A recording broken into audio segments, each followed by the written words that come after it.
পৃথিবীর সবচাইতে growing religion হচ্ছে ইসলাম। সবচাইতে আপনি দেখেন, জরিপ চালিয়ে একটু খোঁজ খবর নিয়ে দেখেন, সারা ওয়ার্ল্ডে দ্য ফার্স্টেস্ট গ্রোয়িং রিলিজিয়ন হচ্ছে ইসলাম।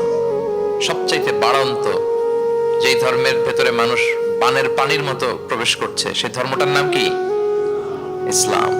মানুষ প্রবেশ করছে বানের পানির মতো। আপনি পশ্চিমা বিশ্বে দেখেন, প্রতি জুমাবারে অনেক অমুসলিম, নন মুসলিম, ইহুদি, খ্রিস্টান, এইথিস্ট, সংশয়বাদী, অ্যান্টাগনিস্ট, তারা এসে শাহাদা বাণী পড়ে মুসলমান হয়ে যাচ্ছে প্রতি জুমাবার। নারী পুরুষ নির্বিশেষে, আস্তিক নাস্তিক নির্বিশেষে প্রতি জুমাবারে তারা এসে শাহাদা পড়ে মুসলমান হয়ে যাচ্ছে। এটা তো মসজিদের খবর।